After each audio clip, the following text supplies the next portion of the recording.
Let me introduce you. This is my new wife. I'd been hospitalized for a long time due to a serious injury. When I got home after being discharged, Brian suddenly said this to me. A new wife? My mind was in turmoil from the unexpected situation. It means I'm divorcing you and marrying her. Ryan gently pulled the woman closer to him as he said this. Standing next to Ryan was a young and beautiful woman. Despite her petite and slender figure, her belly seemed a bit protruded. Notice anything? She's 6 months pregnant. She's carrying my baby. Ryan happily stroked the lover's belly. My mind was in turmoil from the unexpected situation. After all, you were just a defective product that couldn't get pregnant. For someone like me, who had been undergoing infertility treatments for years, those words were like a knife to the heart. 6 months. That was the same period I had been hospitalized due to my accident. Who could have imagined that while I was in the hospital, he would move his lover into our home and even get her pregnant? What a hopeless situation. Now, sign the divorce papers quickly. We want to be married before this baby is born. There was no point in saying anything more to these people. I nearly collapsed on the spot, but my mom, who was beside me, supported me. Usually gentle, my mom, who had witnessed everything, glared at Ryan with a stern expression and said in a low voice, You have no idea what you're doing. You will regret this. Ryan ignored my mom's words and laughed mockingly with his lover. At this moment, Ryan didn't know that she had connections with some pretty powerful people. My name is Michelle Johnson, 37 years old. I got married at 29 and now support my husband Ryan as a housewife. Ryan is 2 years older than me and works for a company. I met Ryan when I was 26 after I joined an insurance company where he worked. Ryan was a successful insurance salesman and became my mentor when I joined. He taught me a lot about work and society with both kindness and strictness. Ryan, who was so excellent that he was repeatedly awarded within the company, looked very cool to me. It didn't take long for me to fall in love with Ryan. I was young, so I don't remember how much I pursued him. I worked hard to gain Ryan's approval and often invited him to dinner after work. Maybe he finally gave in, as Ryan eventually asked me out. 2 years later, at a restaurant celebrating our anniversary, Ryan finally proposed to me. I was so happy that I cried as I accepted his proposal. I was at the peak of happiness. But then, Ryan set a condition for our marriage. You know my parents are divorced, right? My mom lives alone now. I promised her that if I got married, we'd live with her. Are you okay with that, Michelle? Of course, she's your mom. Both of you are important to me. At that time, I was so excited to marry the man of my dreams that I didn't take living with his mom, Helen, too seriously. Soon after, Ryan and I got married, and living with Helen began.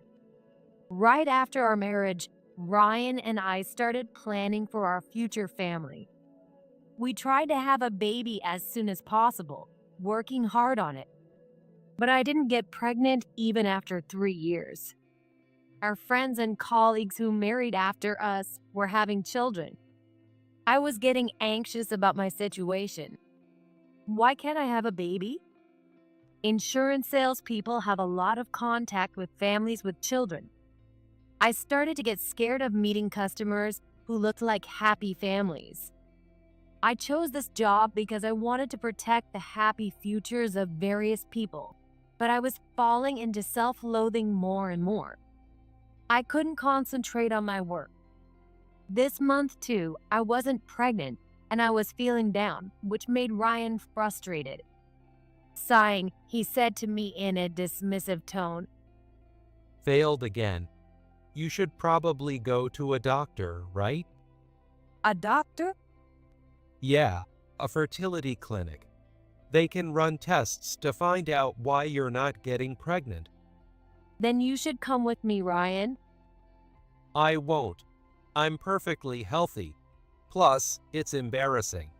If we're not getting pregnant, it's probably your fault. No way.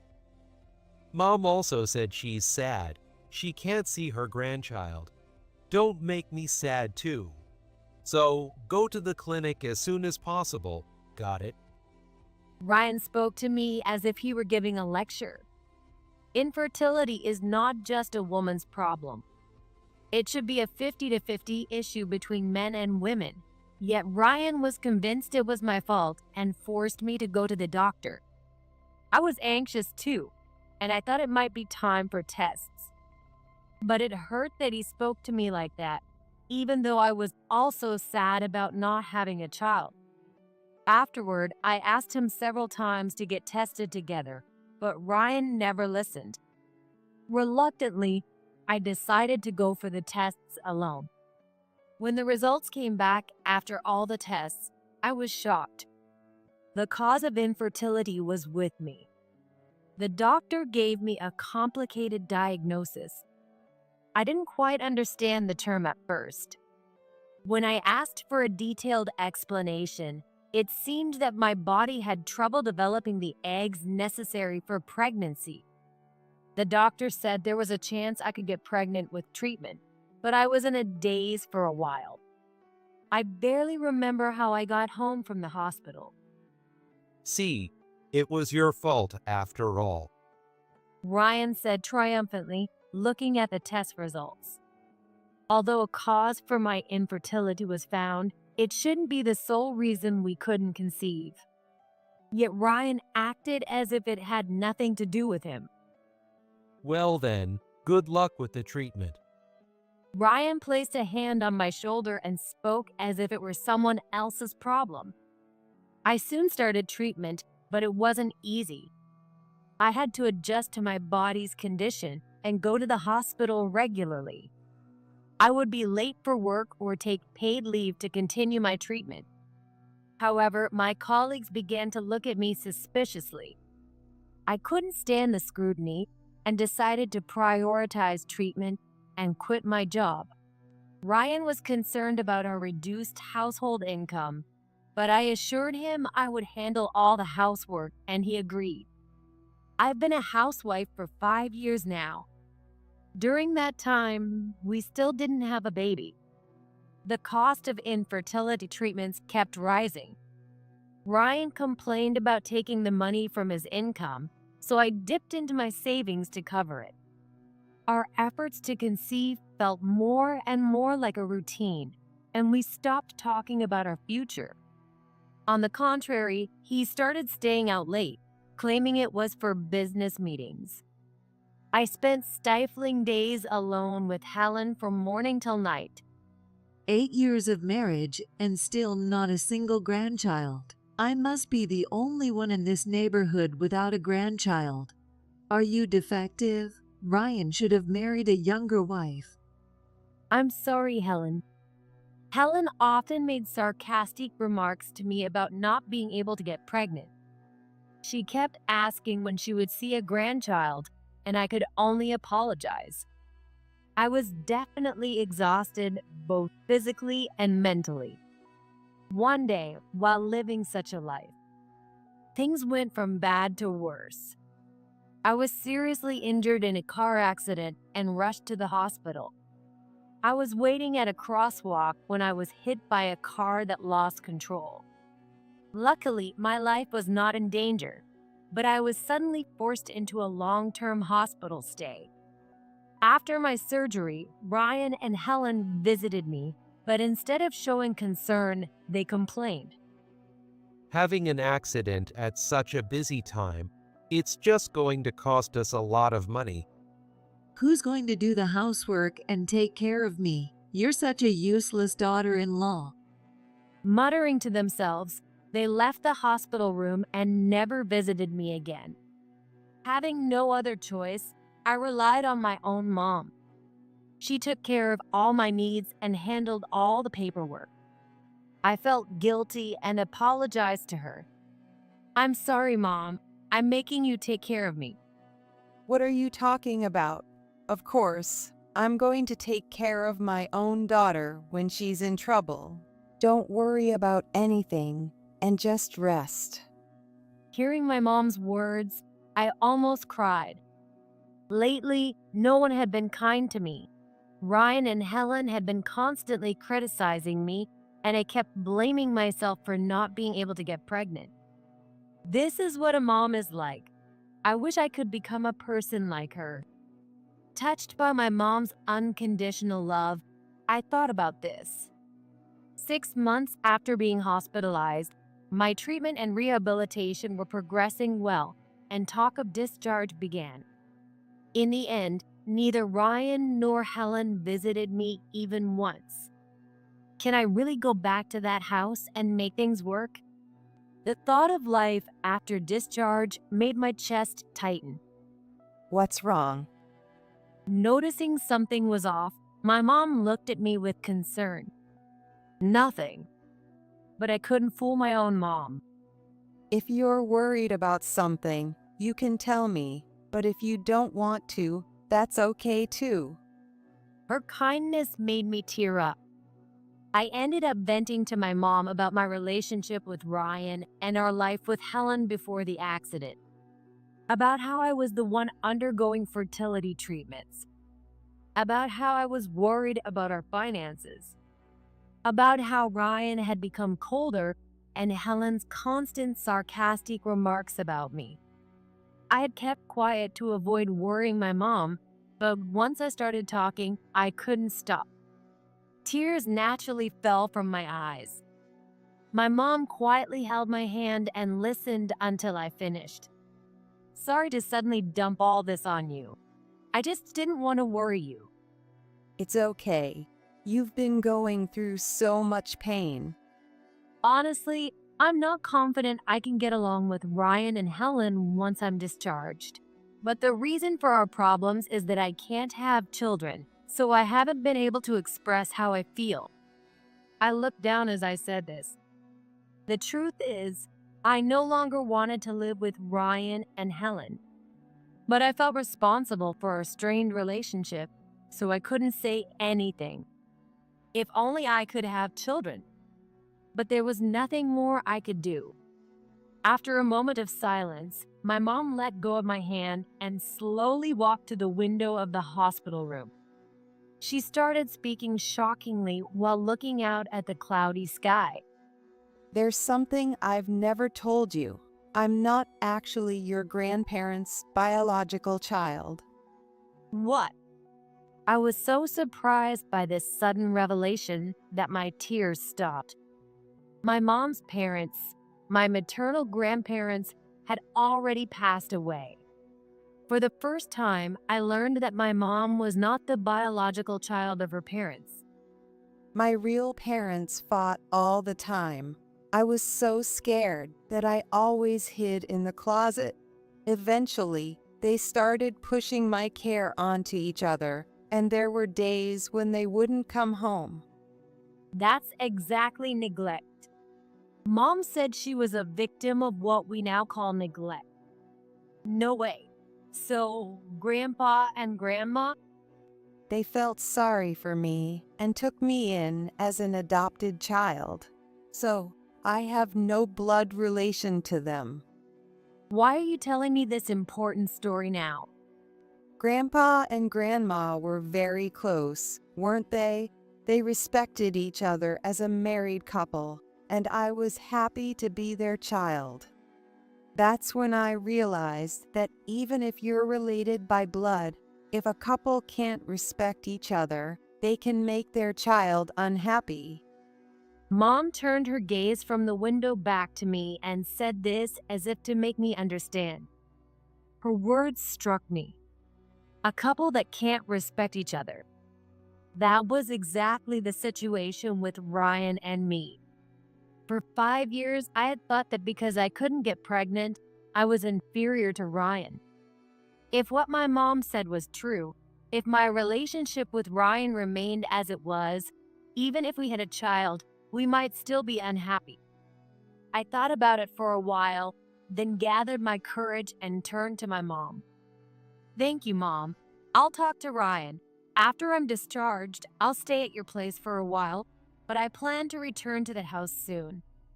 Okay, I won't oppose your decision, but when you go back to their house, I'll come with you to apologize for the inconvenience.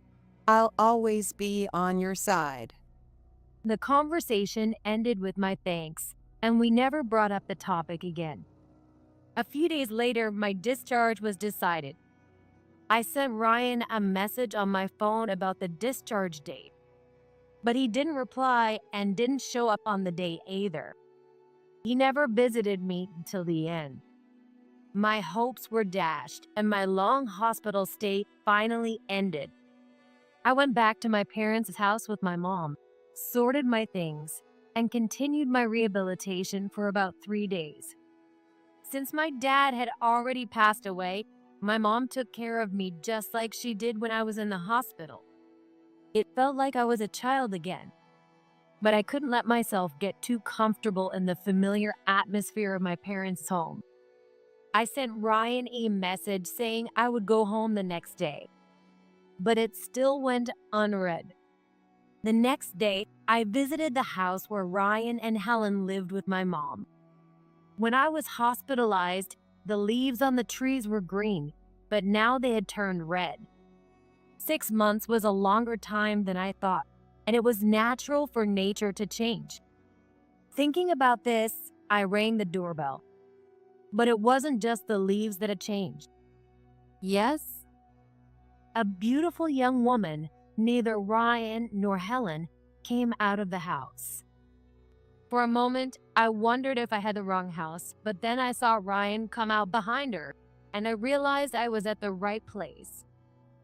Michelle, what are you doing here? "What do you mean? This is supposed to be my home too, but who is she?" Oh, let me introduce you. This is my new wife, Mary. My mind was in turmoil from the unexpected situation. A new wife. Ryan gently pulled Mary, the woman he called, closer and lovingly stroked her belly. Despite her petite and slender figure, her belly seemed a bit protruded. I looked at Ryan with a shocked expression. She's 6 months pregnant. She's carrying my baby. No way. "Ryan, is this the useless wife who couldn't work or have kids you told me about?" Hey, Mary, don't say that, even if it's true. Ryan and Mary laughed at me mockingly. Then Helen came out from the back and joined the conversation. So you finally got out of the hospital, but it's too late now. You can't do the housework, take care of me, or give us a grandchild. You're useless. A young wife is much better. Absolutely. What a hopeless situation. I was about to collapse on the spot, but my mom supported me. When I looked at her, she gave me a serious look. I steeled myself and decided to probe Ryan for the unwanted truth. "You said 6 months earlier. Does that mean you started cheating as soon as I was hospitalized?" Yeah, she's my colleague from work. She approached me while I was mentoring her. How could any man resist such a beautiful woman? "We've been seeing each other for about a year. It was perfect timing that you got hospitalized. We saw each other every day." So Ryan had been having an affair with Mary at work and got her pregnant while I was hospitalized. Ryan and Mary spoke without any remorse. Helen was also in agreement with them. Ryan doesn't need a wife who can't get pregnant. A young woman is better for his future. That's how it is. I have money, so I'll pay you alimony or whatever. Just sign the divorce papers quickly. Ryan said this, bringing out prepared divorce papers from inside the house and thrusting them at me. His section was already filled out. What exactly did I come here for today? I thought I wanted to talk about our future. The situation was so absurd that I was dumbfounded. But I realized that nothing would change now. Come on, sign the divorce papers quickly. We need to submit our marriage papers with Mary. We want to be married before our baby is born. Michelle, I'd like to ask you too. As long as I can see my grandchild, I don't care. Hurry up and divorce Ryan. Pressured by the three of them, I finally made up my mind. With a trembling hand, I took the divorce papers and signed them on the spot, handing them back to Ryan. I'll come to get my things later. Thank you for everything up until now. Yes. Now we can be a family. Let's be great parents together. Mary, sorry to keep you waiting. Let's build a happy family together. Ryan and Mary hugged each other happily. Those were the words I once wanted to hear. Words that I would never hear again. I glanced at the two of them and was about to leave. Then, in a voice I had never heard before, my mom growled at Ryan. You don't know anything, do you? You will regret this. Huh? What are you talking about? The only regret I have is marrying Michelle.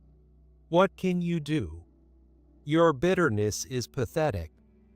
How dare you call Michelle defective and marry her off to us? You're not involved anymore, so get out of here. Fine. We'll leave now. Goodbye. Ignoring the insults from Ryan and Helen, my mom pulled me out of the house. My normally gentle mom had rarely shown such a stern expression, even looking back to my childhood. I was surprised to see this rare side of her and let her lead me out. A few days later, my divorce from Ryan was finalized. It was Ryan who filed for divorce. He even took a photo of the acceptance receipt and sent it to me as a message on my phone. Thus ended my 8-year marriage. A month after our divorce, while relaxing at my parents' house with my mom, my phone suddenly rang. The screen showed Ryan's name. Wondering what it was about, I answered the call. Hey, what the hell have you done? Get over here right now. The moment I answered, Ryan yelled at me. His voice was filled with both anger and panic. The call ended after those words.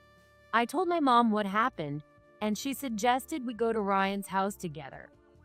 To ensure nothing went wrong, I contacted the lawyer who helped with the divorce, and fortunately, he agreed to accompany us. The three of us, my mom, the lawyer, and I, visited my former in-laws' house for the first time in a month. When the door opened after I rang the intercom, Ryan immediately grabbed me. Hey, explain this. You've ruined our lives. Just when my grandchild is about to be born, what's going on? Helena appeared behind Ryan, yelling at me as well. Ryan's new wife, Mary, glared at me, holding her big belly. When I asked what was going on, Ryan, irritated, began to explain. Our affair got out and spread throughout the company and even on social media. Customers have been calling the company with complaints, and my clients want to cancel their insurance contracts. Ryan has been demoted to a low-paying department. I got fired from the company. How are we supposed to manage without money when the baby is coming? Why did this blow up so much? You must have done something. Ryan and the others explained the situation furiously. I was surprised that so much had happened in less than a month. My mom and I exchanged a knowing smile. I wondered if the three of them would be even more shocked when they heard the truth. Imagining their reactions, I looked forward to the upcoming events. This was the beginning of my revenge. I didn't do much. I just made a phone call A call? To who? to your company's chairman, Mason. Mason? Ryan was stunned to hear the unexpected name. No wonder, the chairman rarely appears at the company, and regular employees never have the chance to meet him. Moreover, only executives would know his contact details. Don't lie. How could you contact Mason? Do you know the chairman's name? What? The chairman's name. It's Mason White, right? I remember from the induction ceremony. That's right, Mason White. He's my biological brother. What? Really? No way. Ryan, Helen, and Mary were stunned, unable to believe it. It seemed their brains were refusing to process the shocking revelation from my mom. Yes, the truth was that the chairman of the company where Ryan and Mary and I used to work was my mom's biological brother. In other words, my blood-related uncle. My mom's biological parents had another child. When my mom was adopted, that child was taken in by the White family, who had run an insurance company for generations. That was Mason. I only found out about this a month ago. When my mom revealed this to me, I probably had the same expression as these three did now. My adoptive parents said they wanted to take in my brother too, but since the White family were distant relatives, the connection wouldn't be completely severed. I asked them to take my brother to a well-off family. You've got to be kidding. Michelle never mentioned anything like this. It's all true. You never expected me to have any connection with the chairman, did you? I used that connection to inform him of your affair. What? You told Mason? There were rumors about inappropriate behavior in the conference room late at night and misuse of company expenses. When I informed him of your affair, he said he'd make a comprehensive judgment based on your past conduct. And as a result, you received this punishment, didn't you? Just so you know, I wasn't the one who spread it on social media. Someone in the company who loves gossip probably leaked it to an influencer. No way. The faces of Ryan, Helen, and Mary turned pale as they realized my connection to the chairman. Ryan and Mary looked absolutely devastated. Ignoring them, my mom approached Mary and whispered words that froze everyone in place.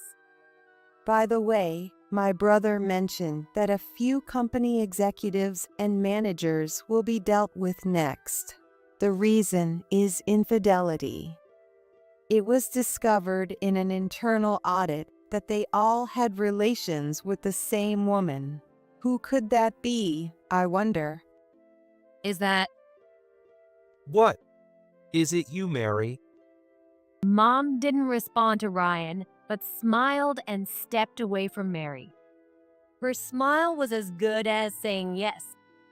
Seeing this, Ryan and Helen grabbed Mary, half crazed.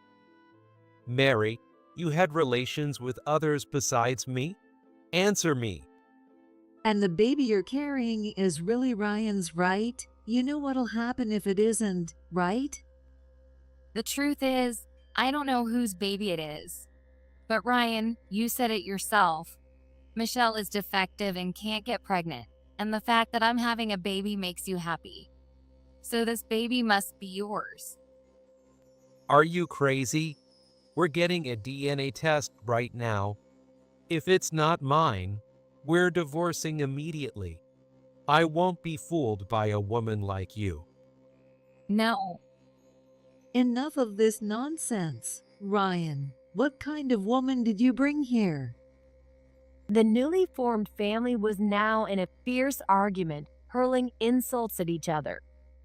I watched as they quickly fell from heaven to hell. There was no point in staying any longer. I signaled my mom, and we turned to leave, reaching for the front door. But a hand grabbed my shoulder, stopping me. Ryan shouted. Wait, Michelle.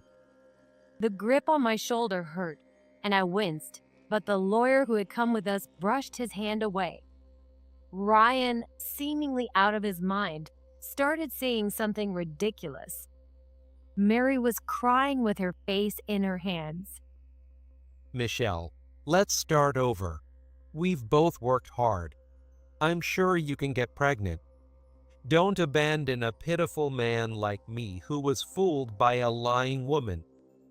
Honestly, this young girl is pregnant, but can't do housework or take care of me properly. I'm fed up. You were much better at her. I'll forgive you if you come back now. Ryan and Helen's attitudes were beyond belief, and their excuses were even more astonishing. Finally, I couldn't hold back my emotions any longer. Shut up. Do you remember the horrible things you said to me about pregnancy? How can you expect me to be family with you again?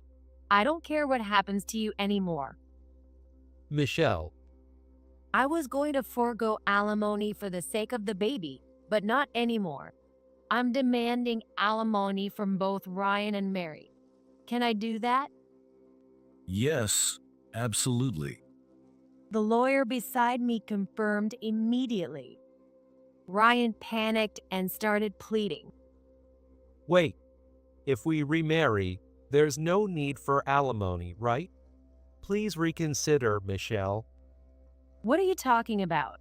How could you even think about remarriage in this situation? Are you insane? I've heard the entire story, and there's nothing favorable for Ryan here. You can't avoid paying alimony. By the way, Mason left a message. Ryan wasn't fired to ensure Michelle gets her dues. He wanted to make sure she wasn't left in a difficult position. And he said that you're a disgrace to the company, so you'll be stuck doing menial jobs. If you refuse to pay the alimony, you know what'll happen. We bombarded Ryan with our words. Finally, he collapsed to his knees, stunned. Helen made incoherent noises, and Mary continued to cry. It was a scene from hell. Ignoring their plight, we left. It's been 3 years since then. I'm still living with my mom in my childhood home. Life is simple and peaceful. By the way, the lawyer mentioned something. My mom suddenly recalled as we were having breakfast, like always. Listening to her, I felt a bit conflicted. 3 years ago, Mary was dragged to the hospital by Helen for a DNA test on her baby. The test results showed that the baby wasn't Ryan's. Enraged by this, Ryan and Helen kicked Mary out before the baby was born. Mary had no choice but to rely on the real father of her child. However, he had a family of his own and didn't acknowledge the baby. Mary ended up moving from place to place. Even after the baby was born, her unstable lifestyle continued until she could no longer take care of the child. Eventually, the baby was placed in a foster home. Children born to parents who can't respect each other end up unhappy. I remembered those words my mom once said. I felt sympathy for Mary's child, whom I'd never met. As for Ryan, he still works at the same company, but feels out of place as colleagues gossip about him. My uncle told me that Ryan spends his days working silently in a dim room to pay the alimony. After my mom finished talking, a brief silence filled the room.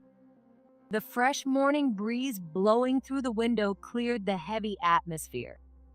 Michelle, don't you have a meeting this morning? Are you on time? Oh, right. I'm sorry. I have to go now. I grabbed my bag and hurried out of the house. Through my uncle's introduction, I've been working at a new company related to insurance for the past 2 years. My previous skills and qualifications are useful in this job. Although my colleagues expect a lot from me, I'm doing my best every day to meet their expectations.